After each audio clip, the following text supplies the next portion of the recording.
Olá, meus amigos, boa noite, a paz do Senhor Jesus a todos. Quero compartilhar com vocês a palavra do Senhor que encontra em Atos, no capítulo de número 10, Atos dos Apóstolos, capítulo de número 10, que fala sobre o centurião Cornélio.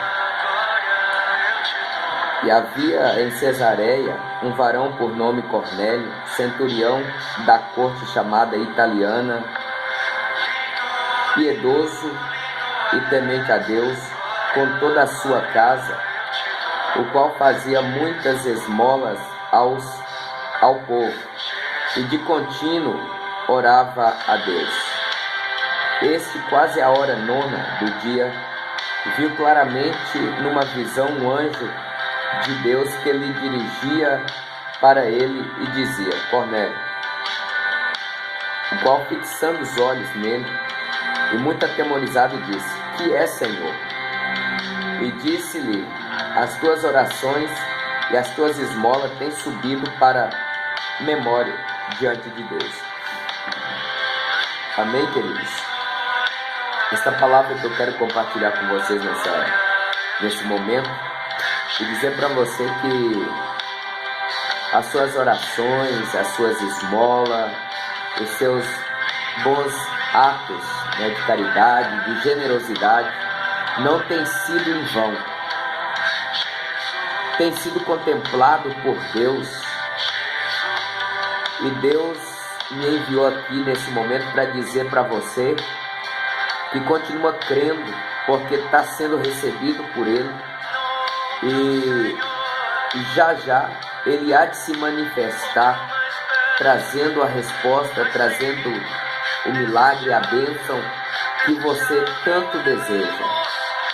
Ele vai te dar um sinal, Ele vai manifestar de uma forma ou de outra. Então fique atento, porque Deus estará trazendo para você um sinal de que você tem sido e que você tem agradado a Ele, e Ele estará te abençoando. A sua situação, a sua família, os seus filhos, o seu ministério não permanecerá da mesma forma que está. Haverá mudança em todas as áreas da sua vida. Creia em nome de Jesus no que eu estou te dizendo. Mas Cornélio, ele não era judeu. Cornélio era um homem era um centurião da corte italiana. Só que a palavra vai dizer para nós que Cornélio era temente a Deus.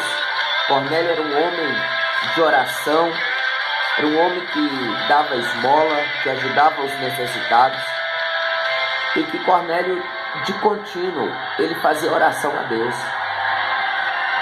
Aí, por volta das 3 horas da tarde, Cornélio estava a meditar, naquilo tudo que ele fazia. Cornélio estava ali a meditar em Deus, quando o Senhor contempla Cornélio e envia um anjo para dizer para Cornélio.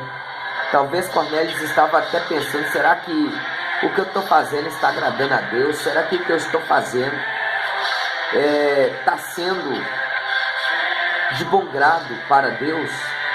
Então Deus, quando ele vê isso, ele envia um anjo para dizer para Cornélio: Cornélio, não temas, porque as suas esmolas e as suas orações têm ido como um memorial, têm subido e está diante de Deus como um memorial. E Deus tem agradado da sua esmola, das suas orações, do que você tem feito.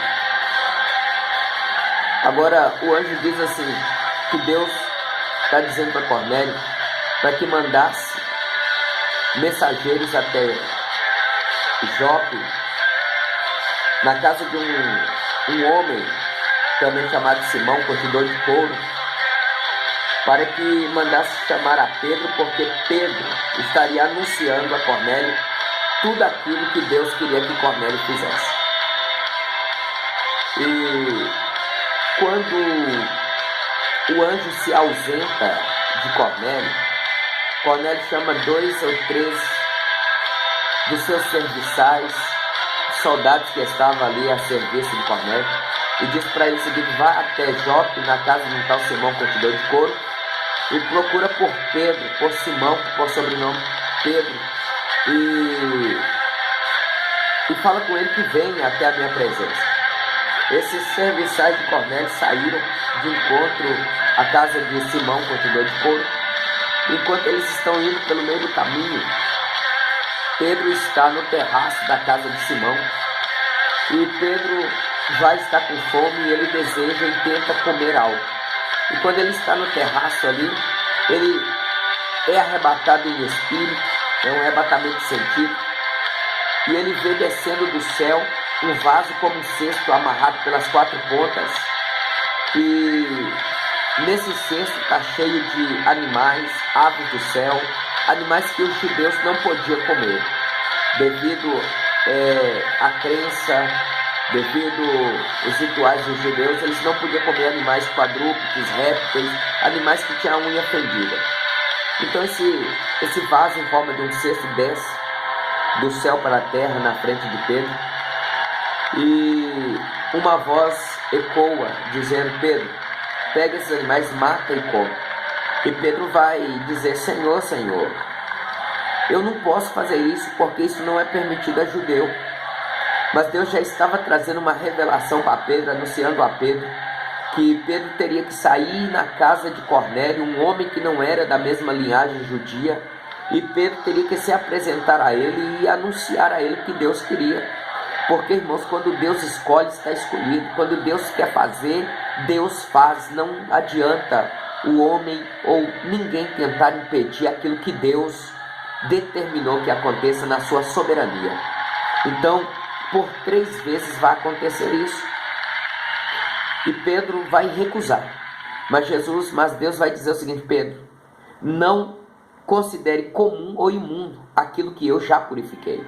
Então Deus já tinha escolhido Cornélio, Deus já tinha separado Cornélio para poder receber, a providência, a bênção de Deus, a mudança sobre a vida dele, sobre a família dele. Então, quando Deus fala isso, para na frente da casa de Simão, curtidor de couro, a comitiva de Cornélio. 3 soldados param ali e perguntam: aqui é a casa de Simão? Eles respondem sim. Aí Pedro já entende a visão, e Pedro se apresenta, e eles dizem para ele assim: olha, vem conosco, porque Cornélio teve uma visão, explica para Pedro, e Pedro resolve e sai rapidamente com eles e vai.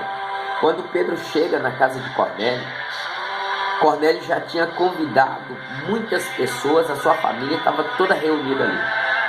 E quando Cornélio anuncia a Pedro o que tinha acontecido, Pedro não se recusa a pregar o que Deus tinha ordenado para ele. E Pedro vai dizer: Cornélio, Deus já tinha me dado essa visão, já tinha me revelado tudo isso, e eu estou aqui para verdadeiramente te anunciar aquilo que Deus quer. E Pedro começa a pregar a respeito de Jesus para Cornélio, começa a falar sobre aquilo que Jesus vai fazer, e Cornélio recebe de bom grado. E a palavra de Deus vai dizer que naquele dia ali Cornélio foi batizado no Espírito Santo, todos que ali estavam receberam o poder de Deus sobre a sua vida e teve a sua vida transformada. Queridos, o que Deus tem para a nossa vida é transformação, é mudança de caráter. O que Deus tem para a nossa vida não é um arbítrio escravo, um escravo-arbítrio, não. O que Deus tem para a nossa vida é um livre-arbítrio, é algo novo, é coisas que nos levará somente a adorar o Senhor Jesus. Então, o que Deus tem preparado para a minha vida e para a sua vida vai acontecer. Não adianta ninguém se opor, não adianta ninguém falar o contrário, alguém te amaldiçoar ou lançar uma palavra de peso sobre a sua vida. Mas o que Deus tem preparado para você, ainda que você passe por todas essas dificuldades, por toda a provação, mas vai acontecer. Deus vai te levantar, Deus vai mudar a sua história, Deus vai te abençoar. Creio nessa palavra em nome de Jesus. Agora, o que eu quero dizer para você é o seguinte: nós como igreja precisamos estar atentos ao que Deus está falando conosco, o que Deus, a chamada de Deus para a nossa vida. Porque aqui nós vemos 2 tipos de igreja. Nós vemos a igreja que está na presença de Deus, que não soube ouvir a voz de Deus quando Deus quis falar com ele. quando Deus estava falando com ela. A igreja, na representação da pessoa de Pedro, Deus manifestou, Deus trouxe uma mensagem, Deus arrebatou essa igreja e ela não entendeu. Por 3 vezes ela não entendeu o que Deus estava falando. Mas a igreja, na presença, na representação de Cornélio, uma igreja mal falada, uma igreja que ninguém dava nada por ela, uma igreja que era desprezada pela verdadeira igreja. Quando Deus manifestou, quando Deus deu ali a mensagem, ela estava atenta a ouvir a voz de Deus e atender a voz do Senhor. Então, meus queridos, que eu e você, que nós que estamos na presença de Deus, vamos estar atentos para que quando Deus falar conosco, nós possamos atender, ouvir, discernir que é Deus que está falando e atendermos, estarmos prontos a atender a voz do Senhor, o chamado de Deus, o que Deus tem nos enviado para fazer, que nós possamos realizar aquilo que Deus tem falado para nós, que nós não venhamos confundir a voz de Deus, mas que tudo que Deus falar conosco, tudo que Deus nos enviar, tudo que Deus nos ordenar, que eu e você, como igreja de Deus, que está de contínuo na presença de Deus, possamos ouvir, discernir e cumprir o que Deus tem nos mandado a fazer. Que não sejamos negligentes à voz de Deus, mas que estejamos prontos, porque hoje Deus tem falado, Deus tem chamado, Deus tem dado sinais, Deus tem operado, e a igreja de Deus tem deixado com que tudo isso passe em branco, não tem discernido o que Deus tem falado conosco. Então que em nome de Jesus sejamos com os nossos ouvidos afinados e sejamos preparados para que quando Deus dar a mensagem, nós possamos estar prontos para cumprir o que Deus tem nos ordenado. Amém? Fique na paz do Senhor Jesus. Que Deus te abençoe.